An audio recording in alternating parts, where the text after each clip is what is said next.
In 1812, we were just sitting around, minding our own business, putting crops into the ground.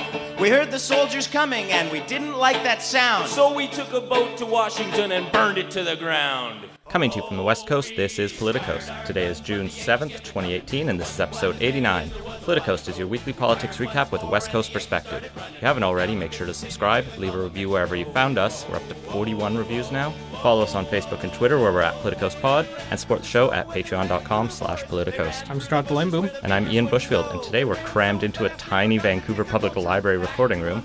On today's episode, it seemed like not a lot actually happened this week, so we're going to do a bit of a potpourri episode of quick takes. Some stuff on the pipeline, some stuff on electoral reform, the latest fronts in the ongoing trade war, reports from the front lines, as it were, and just random other stories that have come up. First, though, we have to thank our premier sponsors, as always, Lindsay Teds and Blake Hodson. Thanks for helping make this show possible. A slight update. We're still in partnership with BC Today, British Columbia's daily newspaper dedicated exclusively to BC politics, and you can still get a free 2-week trial to get unique coverage of the BC legislature delivered to your inbox every morning. But we have a new code for you. Listeners to Politicos get a special deal if you use the code CITIZEN, all lowercase. Use that to get your special rate after your free 2-week trial, and hopefully you enjoy the newsletter. It's how we keep up with what's going on in this province. To sign up, go to britishcolumbiatoday.ca. And 2 more bits of housekeeping. First, shameless self-plug about this live show that we're doing for the Canby Report on Monday, June 11th at the Emerald Room, 7 p.m. roughly. Doors at 6. Already almost 100 people have RSVP'd on Facebook, which is good. Worrying almost when it gets high, but there'll be plenty of room. So come out for that. We're almost lined up a few guests. The other thing I want to shout out is we've had a book list on our website for a while. You started this. Yes, early on in the podcast, I threw together a list of some of the books and whatnot that sort of influenced my thinking and threw it off on the website. But now we've decided to actually put a proper Amazon affiliate link in there. Well, first I added my own list of books, but more just ones that I've been reading this year as I've been taking full advantage of, I guess, Vancouver Public Library's ebook selection. I should probably go back and update that because it's at least a year out of date for me. There you go. So if you click through any of those links and buy anything on Amazon, I think, we get a tiny kickback. And if we get enough kickbacks, we might actually get money out of that. It's not a great system, but if you're going to buy through Amazon anyway, we buy a lot of gear through Amazon, and we should probably have been using our own affiliate link. How does that work? Anyway, go to our website, politicos.ca, find the book list, and check that out. We also have a list of Canadian politics podcasts that's fairly up to date, but I feel like they're expanding so fast that we almost don't need it anymore. Everyone seems to be getting in on it, which is good. More competition, which we always like. All right. Well, let's jump into talking about a bit of everything. First, we only talked about the pipeline in our emergency podcast last week, in the start of last week when it was nationalized. And there have been some updates since then. Nothing actually very major, but we thought we'd check in on how Canada's new pipeline's doing. I guess new old pipeline. First up, there have been a couple polls on the decision to nationalize it and what people think about throwing money after it. A couple pollsters were out there just prior to the purchase and the deal being announced. I think Research Co. was finding that people didn't really like the idea of throwing money after the pipeline, particularly around the idea of backstopping it and indemnifying some of the risks. And now that they've bought it out, I think Insights West was out there saying only 33% were supportive of the deal, and it's maybe polarizing the electorate a little bit. Yeah, I think it is for sure. I mean, I've definitely heard a lot of people be very pissed off about it. But then, that's my BC bubble. On the other hand, Alberta seems to be quite liking what's going on with it. Even it does put the UCPs there in a bit of a weird ideological position where they're now quasi-pro-nationalization. It was a somewhat no-win situation for Trudeau. He'd banked a lot of his political capital on this pipeline and had been arguing essentially that this is the only way to make it happen, and he has to make it happen for the good of the country and our climate plan, however he squares that circle. But it was clear that the corporate interests weren't going to push it through because they didn't feel they had enough certainty. And so he didn't really have many choices. And so he didn't want to walk away from it, so he had to buy it. And I think it's just one of those projects where people are happy to see it happen. They like the idea of the jobs, the economy, we get all that. But when the government is directly investing like that, like the arguments you brought up last time on, is this the most efficient job creation strategy, if that's what it's going to be? No, it really, like, if you break down the numbers of how many jobs you get for how much money being spent, yeah, it's not a very great system, or at least direct jobs. You did argue spillover effects, but even then, you can do a lot with the $12+ billion we're going to end up spending on this. I guess the saving grace for Trudeau could be if they find a buyer fairly quickly. If someone moves through within the summer to take it over and the government doesn't actually end up losing much or any money on it, then it's kind of problem solved. That's best way out. But if the long-term political reality is that this pipeline is now in the government of Canada's hands and it becomes a toxic asset. But that asset will, turns out, be owned by Export Development Canada, which it was announced this week. They're going to be the Crown Corporation handling the pipeline purchase. So I guess we now have a little more clarity on that. So there was some speculation about whether or not a new Crown Corporation would get spun off and handle the pipeline. It looks like it's being just put under one of the existing ones. I guess that makes sense. It means they don't have to hire an entire new staff to run this, although there's a job creation strategy. Yeah, although it'll also help the Liberals that they won't have some bad headline about, whatever the new CEO is going to be making. And whatever connection he has to the Federal Liberal Party. Because it's the Federal Liberal Party. They will be a big connection with whoever gets appointed. Every party kind of does it, but, it gets pointed out too. More so. Yeah. The better news for the Liberals, though, is the pipeline had a couple wins in court recently. The BC Supreme Court has expanded the injunction at the terminals against some of the protesters. So basically the protesters had very carefully read the previous injunction, found a few loopholes, and were using that to protest in violation of the spirit of the injunction at the very least. So Kinder Morgan went back to court and said, hey, can we kind of patch these loopholes? And the court said yes. It's technical ruling, but I'm sure people are already poring over it to find other loopholes, or else they move their protest sites 6 meters back or whatever change. The other ruling was at the Federal Court of Appeal, where the Tsleil-Waututh Nation had been trying to bring in evidence on its ongoing case about whether Ottawa had predetermined the outcome of the hearings on this. And this followed reports, I think, in the National Observer, that there were emails going around the departments being like, find a way to get to yes. And there's like one or two of those that look bad for the government. The Tsleil-Waututh Nation wanted to bring these into court because then they can say, look, they had the answer. But you can't usually introduce evidence at higher levels of court. So the Court of Appeal was like, no, you should have done that before. So loss for the Tsleil-Waututh Nation, but the Court of Appeal still has to look at the substance of the claim. This was just, can we look at this thing? And they went, no. Now they still have to decide the actual case. So 2 court updates, but there's still lots more in the works, undoubtedly.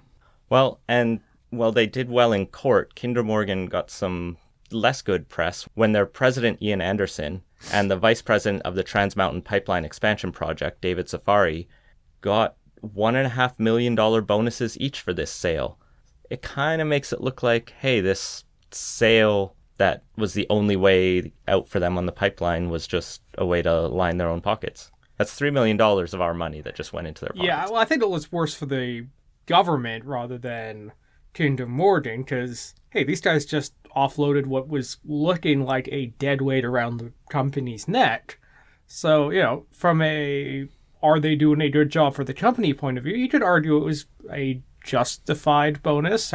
If you feel $1.5 million is justified as a bonus. But there's an argument, and I believe it was consistent with Kinder Morgan's internal policies on bonuses, that it's close a big deal like that, there's a bonus involved for the key players. Yeah, lots of Canadian tax dollars flowing into this pipeline before a drop of oil will. Well, moving on to provincial news. minor follow-up here. The electoral reform questions we talked about the other week have been approved by Cabinet. So we're cleared that very minor procedural hurdle and are going ahead. I was looking here to see if Cabinet might do any tweaks, because David Eby's report came following his consultations. It was done in his own little purportedly nonpartisan bubble, but the Liberals point out that he's a New Democrat through and through who supports proportional representation. You can only get so nonpartisan in a minister's office. Yeah. So the option was there for Horgan and Cabinet to adopt some of the recommendations, others change them, do whatever they want.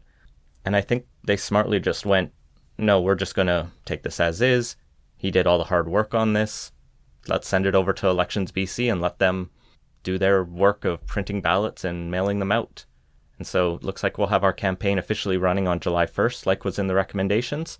And that'll be our big topic over the summer, despite what some people have said, like the Premier. I think people will want to talk about proportional representation over the barbecues, or at least the kind of people I go to barbecues with. Yes, and we'll also provide the public service that apparently Google was supposed to be offering of actually telling people what these systems are, and we were lining up a couple interviews on that. But what do you mean Google? The Google. The Google, okay. According to Horgan. So, for those of you who missed this news, earlier today he was asked about whether or not it was too complicated, and he referred people to Google, which is never a great answer.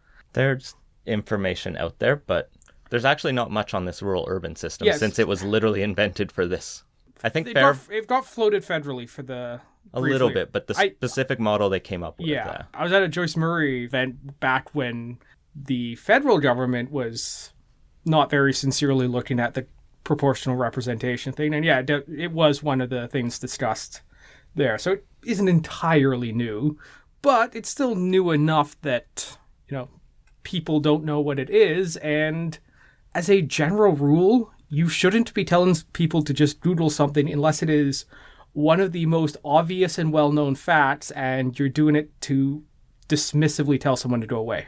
Well, I did see that Justin McElroy is working on a video or explainer or something, so that'll be exciting. The other thing I just wanted to touch on electoral reform, one of the things I meant to bring up last week when we were discussing the committee's recommendations is one of the ones that got buried in there was that there should be possibly, and this can be decided by the committee that studies it later, specific seats set aside for Indigenous communities. So the idea would be if we're expanding the legislature and having a few more representatives and people dedicated to under any of these systems, either specific ridings or at large, then a couple could be elected to represent the various Indigenous communities and bring those voices in a very explicit way into the legislature. And this, I think, is something that New Zealand did when they did their electoral reform as a way to represent the Maori and a few other peoples. I think it's kind of a good idea. It's a really interesting way to try to say these voices aren't always heard, especially when you have a large Indigenous community in Vancouver, but they're disparate over a number of ridings and none of them strong enough to win a vote. So it'll be interesting to see where that goes. And I know I'm going to be following that, even though that subplot, as it were, will probably be subsumed by the PR specifics. One of the other questions that came up for John Horgan this week was Global News reported on this meeting that he and Andrew Weaver had where they ran into representatives of this Victoria-based company called Certain. And like any good tech company, it drops a bunch of vowels, so it's CRTN. And they talked to them and were like, oh, this sounds like a great thing. And what Certain pitched itself as was a matchmaking service for roommates, essentially. And that sounds cool, maybe. Except it turns out it kind of is more about landlords scanning potential tenants' social media profiles and deciding whether to accept them or not based on that. Yeah, so that's not good at all. Probably violates the Privacy Act, or at least the Privacy Commissioner thinks it's worth looking into. And yeah, it's just weird and a little creepy. And it also has a personality test. Yeah, that's the thing that actually caught the most attention was personality tests, which There's not much good science behind those. Yeah, there's not good science behind there, and you shouldn't be denied a place to live because I don't know, like whatever the random questions are, Because you're too extroverted? Yeah, something like that. It's... Sorry, you're an int J. We don't like your kind in this building.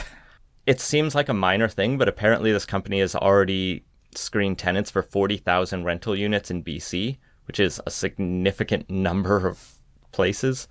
One company after this came out did immediately say they're dropping certain, I think one building in Vancouver. When pressed on this, both Horgan and Weaver issued statements going, "Oh, we didn't know that's what this was. Yeah, we're not okay with that. We're about renter rights and like not creepy internet companies that spy on your potential tenants like some Black Mirror episode." The fun of living in a sub 1% vacancy market now with creepy technology. Yeah.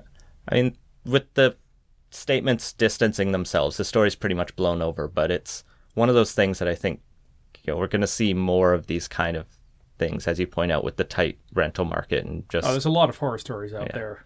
So, the Premier can be excused for not totally knowing everyone he meets at an event. At least this wasn't like a accused attempted terrorist like Jasper Atwall, if that was the right phrasing for that. I mean, the Atwall bar is pretty low. I'm not sure the Premier gets congratulations for merely stepping over that. I'm just saying, like, random people might show up at any event you are at as Premier, and if you get pictured or you say something about them. I saw the Premier also in the last couple weeks was under heavy criticism from some Jewish advocacy organizations because he had written a letter congratulating some imam, and the Jewish organizations were saying this imam said a bunch of anti-Semitic things in some of his speeches and demanded he retract his letter of congratulations, and there was some back and forth, and eventually he did. Things get tough when you're Premier of the province. So, looks like he's made the right choice in distancing from certain now. Well, the last provincial story I wanted to touch on was, I think it was just today, the province released a report following a consultation they'd done on unbiased policing. This followed one of the missing murdered Indigenous women inquiries, I think the provincial one, that said we should take efforts to ensure that police and RCMP forces in the province have some training in unconscious bias, have some understanding of how to work with racialized and Indigenous communities, and try to reduce the racism that they sometimes get accused of. And it seems like the report actually went over well, because I did do this survey. It was one of probably 40 surveys that have been done now in the past 6 months. And it set out a number of recommendations and put forward ideas, and they seem to all go over pretty well. Even one of the things that wasn't explicitly in there was reducing the number of street checks, the carding, essentially, where police just randomly stop someone and go, "Hey, do you have ID?" Which is fucking dystopian. But the report brought that in and found people are pretty, less so. They're a bit split on that, but still majority supported working to reduce that prevalence. And that's good news for the province, because the Globe and Mail just pointed out that Vancouver police might be kind of racist. Or at least they reported that Indigenous and Black Vancouverites have been disproportionately stopped by police. They found 16% of street checks last year involved people who are Indigenous, despite them only being 2% of the population. And 5% of the stops were Black Vancouverites, when 1% of Vancouver's population is Black. Vancouver police say, no, we can't be racist because 57% of the stops were white people and only 50% of Vancouverites are white. Yeah, it shows there's still some work to do for sure, and making our police the best they can be. And that's exactly it. I think one of the keys with reports like this is it's not about saying each individual cop is a flaming racist bigot, but it's about making sure that the institution that we've given the right to use force over our citizens is above reproach, and that people trust it and have faith in it, because that's not really the case in a lot of communities right now. So there's work to be done. Well, this week we also got a little more insight into what the national security threat that Canada poses is, and it turns out it's burning down the White House in 1812. So it came to light this week that on May 25th, Trump and Trudeau had spoken on the phone to talk about the new tariff situation. And, Trudeau pressed him on the, seriously, we're a national security thing. And to which he quipped, didn't you guys burn down the White House? And, there's a part of me that is almost surprised Trump even knew what the War of 1812 was. There's this theory that Trump is very much always thinking of the last thing he was told, or very recently, and that's what his position will be. And I wouldn't be surprised if someone in the White House, or that he saw, I don't think it's a Fox News talking point regularly, but... Even Fox News isn't dumb enough to try and argue 1812 means we're a security threat. But I'm not saying anyone argued it was. I'm saying someone just mentioned that this was a war that the colony of Canada at the time, because we were still a British colony then, went to war with, or the U.S. went to war with it, and... Well, yeah, the U.S. and Britain went to war when the U.S. declared war on Britain over a bunch of stuff, including impressment of American sailors, but point is, Canada wasn't even a country at the time. We were a smattering of colonies of Britain. And so someone probably told Trump, hey, there was this war, that was a thing. They burned the White House down. Burned down the White House. Which, it was British who did it. Just to be clear, it was the British forces that actually burnt the White House down. The Canadians were fighting around the Great Lakes area where the British sailed into Chesapeake Bay and screwed with the Americans for a while. I watched a BuzzFeed video actually on this, one of their bad histories or something, and they just talked about how kind of dickish the British were in that invasion, but also how the Americans just kind of didn't respond, and suddenly they were like, no, the Brits aren't going to sail right into DC. And then they did. Had they not met the British Navy? Sailing a bunch of warships somewhere and fucking shit up was kind of the British MO for a long time. Well, and especially hot off of the Napoleonic Wars. Well, it was during the Napoleonic Wars. It was smack dab in the middle of them, and that was actually what led to the war, in part, was the British impressing sailors to try and meet their recruitment targets for the war against Napoleon. And, as far as the British were concerned, 1812 was kind of a sideshow. Well, and this is all just kind of fun distraction, but it does highlight the fact that, we're in a trade war with this. Yeah, and that Trump is kind of tearing apart the alliance system for very poorly thought out reasons.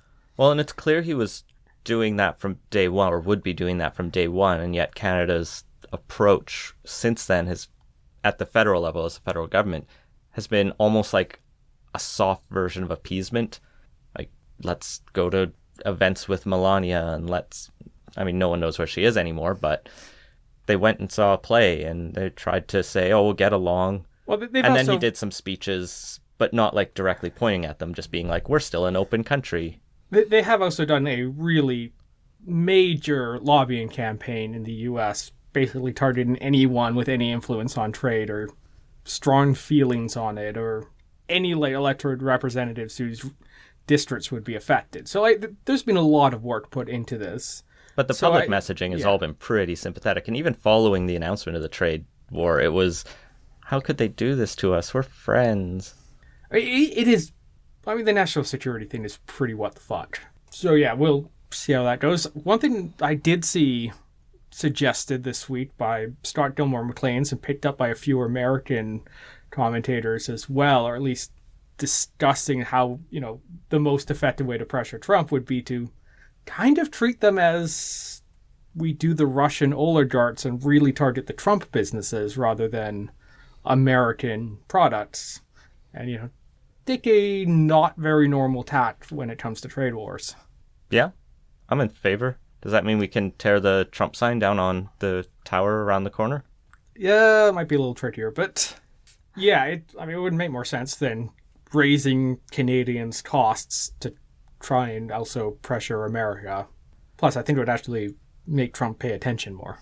Well, I'm sure as July 1st comes and our tariffs go into effect and we start seeing some effect of the U.S. tariffs, we'll have more to say on this, and undoubtedly Trump will say something else stupid. Mexico's having an election very soon that could bring radically different government in, or it could, I don't know, keep the status quo. Lots of uncertainties, so good times. But one person who has some certainty now is Martine Ouellette, who knows for certain her party really doesn't like her.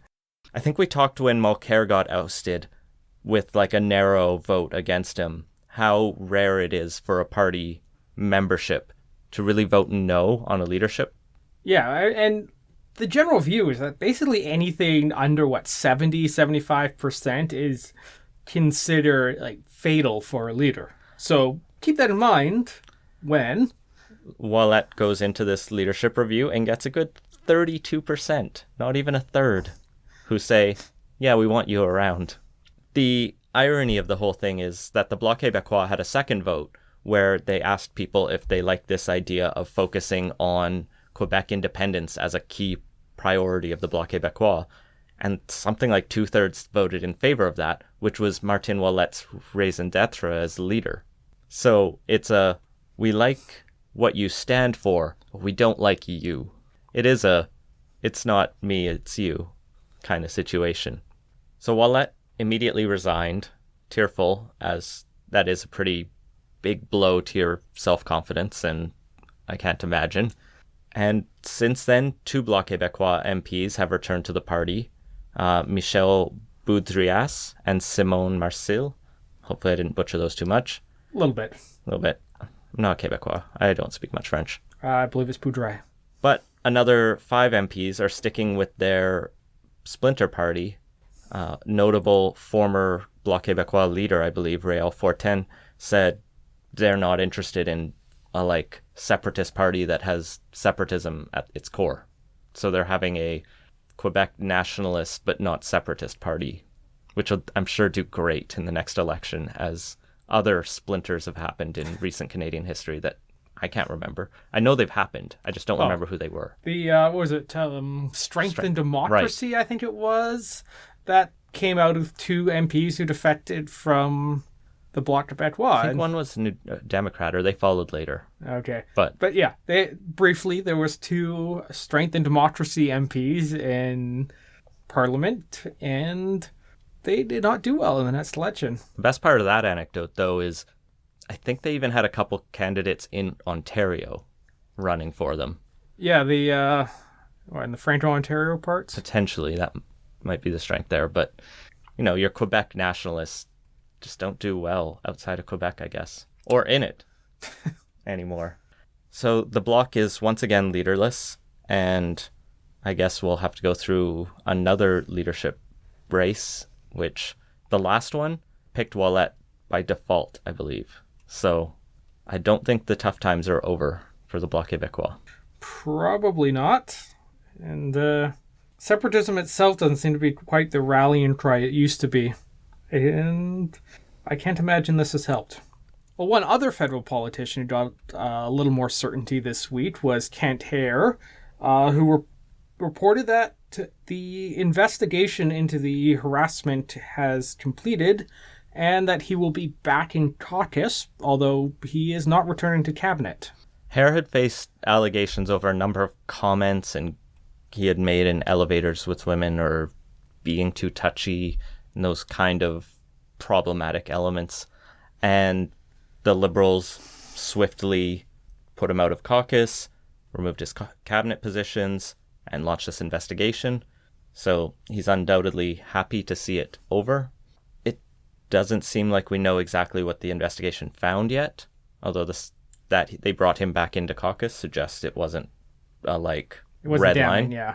But I think after you go through one of those investigations, it's hard to say, well, you're back into the inner circle now, unless you can really discount all of the allegations. So it might be that we never know the full story here. But, I mean, this is the kind of story we're going to see more and more of as parties start to hold some accountability for harassment and other boys' club type comments that have been around for way too long. Well, so as the final thing we're going to talk about, we started recording this basically right when polls closed in Ontario, and it is now 45 minutes later, and we've just checked the results for the first time. to find that there's a projected PC majority. So looks like Doug Ford is the new Ontario Premier. Kathleen Wynne had conceded last weekend just after we released the episode we recorded with John Michael McGrath, which was helpful of her to make our episode very relevant. Her hope was to hold on to enough MPs to hold either the NDP or the Conservatives to a minority. It looks like they're on the edge of party status, which is 8 seats in Ontario. And that's what they're currently projected to win. It's not good for Wynne no matter what. I think when she conceded, it was pretty much and I'm probably leaving as leader. But she didn't say that. It would be really hard to stay as leader after going from a majority government to edge of party status. Although I'm trying right now, it looks like she probably will keep her seat, but it's not certain at this point. It does give a confirmation to the polls that were pretty much suggesting that it would be a tight race between the NDP and Conservatives, but the voting efficiency would give the edge to the Conservatives overall. And it looks like, I think it was around 75 when we looked, seats for the Conservatives to 37 New Democrat, 8 Liberal, and a Green. Yeah, looks like Mike Schreiner has been elected, and not by a small margin either. As of right now, with 57 of the 80 polls in the riding of Guelph reporting, he's at 45%. So I can't imagine the second place New Democrat at 21 is going to make up that distance. So guess congrats to him, and it looks like the Green parties are kind of on the upswing countrywide. The Green Party of Ontario had been trying for a while to get Schreiner elected, and I think they've taken the Elizabeth May proven approach now of throw all your eggs in one basket, get that seat, and grow from there. I mean, the most successful is the BC Greens, who are up to 3 after they had 1 from Andrew Weaver. So Guelph was where they've been working. I know even the federal Greens have been working on a Guelph seat for a while. Yeah, it's a fairly friendly area for them. And beyond that, I don't know too much about the Ontario Greens. I do know that they're the only party that says they would work to disestablish the Catholic school system and roll it into the public system, and I'm in support of that. So good for Schreiner, but I still don't think that's happening under Premier Doug Ford. Yeah, and unlike here in BC, that small green voice in the legislature isn't going to move things very much. This is a real Pyrrhic victory for Andrea Horwath, sort of a Jack Layton, did the best we ever did, but still only just came into opposition of a Conservative majority. So what does Doug Ford Premier mean for federal relations between the provinces and Trudeau? It's gonna get a lot rougher, that's for sure. And the long-term trend has been that the party in Ottawa doesn't match the party in Queen's Park. So on one hand, this is not surprising, but on the other, I expect that it will be more tense than it usually has been, especially as Doug Ford has promised to fight carbon pricing, which means he'll be joining in with the Saskatchewan challenge to it, and who knows, at the rate we're going, we'll probably have Alberta doing it when Jason Kenney gets elected. So yeah, that's going to be a tough fight, I think. Or at least it'll be a noisy fight. I can't imagine they're going to win on it, but carbon tax is not to go away from the national conversation anytime soon. Well, and Ontario's had a cap and trade system, and they've been working to move off gas-fired and some other carbon-producing energy systems. Not always in the most affordable way. Or the most above-board way either, as the gas plant scandal alluded to. But it's a big shift, and it's going to be a big change for Ontario to go from that to not giving a flying rat's ass about climate change, and instead focusing on, well, who knows, because Doug Ford didn't really release a platform, as far as I know. He talked about buck a beer and cutting 10% of the budget without losing a job or something like that. So yeah, so he has no costed platform. He's promised to roll back the cap and trade system, which was implemented 2017, so it's actually fairly new. They announced it previously, but it'd taken a few years to get pieces into place. So yeah, that's going to be interesting, that's for sure. Don't expect good things to happen with the Ontario debt, and the province has been facing debt problems for quite a while. And despite the PCs running on that for several elections, now they somehow managed to find the least credible leader on that. I think it's also bad news broadly for conservative movements across the country. Like, yeah, I'm sure they're excited to see a win, but in terms of the discourse we're going to see going forward, this is a vindication of the populist but thin on policy, just attack everything, yell fake news, and that Trump-style politics in Canada. Vancouver, I don't think, is going to see that now that Glenn Chernon's not going to be the mayor or candidate of the MPA. And the provincial level, luckily we have Andrew Wilkinson, who's like the exact opposite of Doug Ford in terms of conservatism. But Jason Kenney's election is coming up, and I could see him. He's not the same as Doug Ford. He's a much more institutional conservative, but I can see him playing those cards.